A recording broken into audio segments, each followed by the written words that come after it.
Chapter 10 Circles, second theorem.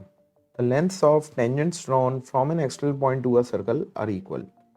तो इस theorem का मतलब ये निकल रहा है कि अगर आपके पास एक सर्कल है, ठीक है, और उसके ऊपर किसी एक्सटर्नल पॉइंट से टेंजेंट्स ड्रॉ हो रही हैं, ठीक है, लेट्स से कि ये एक्सटर्नल पॉइंट है, यहाँ से ये एक टेंजेंट ये वाली, और इसी एक्सटर्नल पॉइंट से एक और tangent, let's say this one, ठीक है। तो आपको प्रूव करना है कि इन टेंजेंट्स की लेंथ सेम है। पहले आप लेबल कर लीजिए। Let's label this point, external point as P. इस पॉइंट ऑफ कांटेक्ट को हम बोल देते हैं ए, ये नीचे वाले पॉइंट ऑफ कांटेक्ट को बोल देते हैं बी।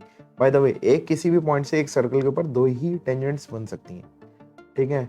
और इसके सेंटर को लेट्स से कि यहाँ पे है सेंटर, इसको मैं लेबल कर देता हूँ ओ। तो ओ ए भी हमारी एक रेडियस हो जाएगी और ओ बी भी हमारी एक रेडियस हो जाएगी। ऑलराइट, तो ये है, ठीक है। हम इसमें थ्योरम्स को जैसे प्रूव करते हैं, सबसे पहले वील राइट गिवन। तो हमें गिवन क्या है, सिंपल रखिए इसे, a circle with centre O and external point, या टेंजेंट्स लिख देते हैं, एंड टेंजेंट्स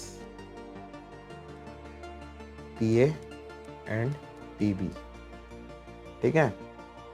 हमें प्रूव क्या करना है वो नोट कर लेते हैं। हमें प्रूव करना है इन दोनों टेंजेंट्स की लेंथ इक्वल है, यानी पी ए को पी बी के इक्वल प्रूव करना है। अगर कुछ कंस्ट्रक्शन करेंगे तो कंस्ट्रक्शन भी यहाँ पे शो कर दीजिए, और इसके लिए हमको कंस्ट्रक्शन करना पड़ेगा।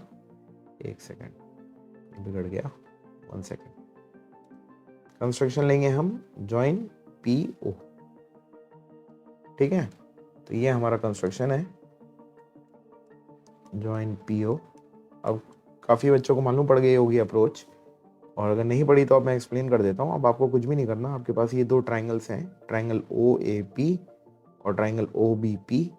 आप इन दोनों ट्राइंगल्स को कॉन्ग्रुएंट प्रूव कर दो, और जैसे ये कॉन्ग्रुएंट प्रूव हो जाएंगे, P A will be equal to P B आ जाएगा by C P C T, ठीक है।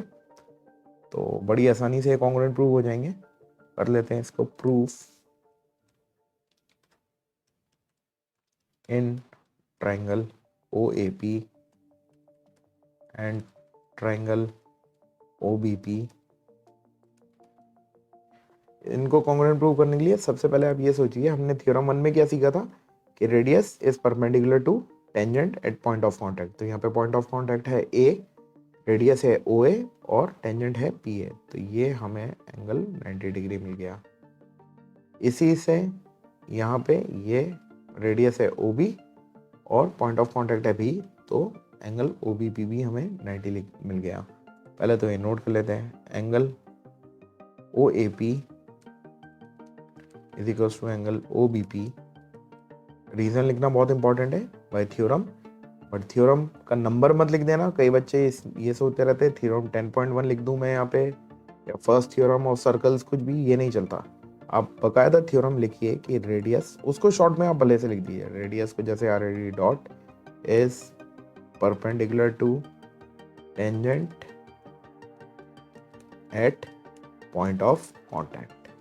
बस इतना सा लिखना है, radius is perpendicular to tangent at point of contact, ठीक है। तो ये दोनों हो गए ईच 90 डिग्री, ठीक है। ये हो गया पहला। दूसरा, OP is equals to OP दोनों में कॉमन है, और ये हाइपोटेन्यूज है। हाइपोटेन्यूज क्या होती है, 90 डिग्री के ऑपोजिट वाली साइड।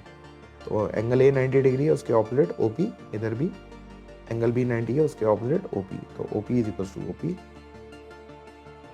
इसका रीजन कॉमन। और तीसरा, OA is equals to OB, दोनों रेडियस है, OA is equals to OB, radii, radius का plural is radii, radii of same circle, और एक ही सर्कल के दोनों रेडियस इक्वली होंगे। तो आप कह सकते हो कि triangle OAP is congruent to triangle OBP by which criteria? Right angle, this is hypotenuse and this is side, तो by RHS congruence. तो by RHS congruence रूल आपने दोनों ट्राइंगल को प्रूव कर दिया, और जैसे ही कॉन्ग्रुएंट प्रूव कर दिया और जैसे कॉन्ग्रुएंट प्रूव हो गए, ये PA third and second is equals to PB third and second, PA will be equal to PB by CP CT, और यही हमें प्रूव करना था। ठीक है, चाहे तो लिख दीजिए hence proved, that's it. I hope it is clear to everyone. Bye now.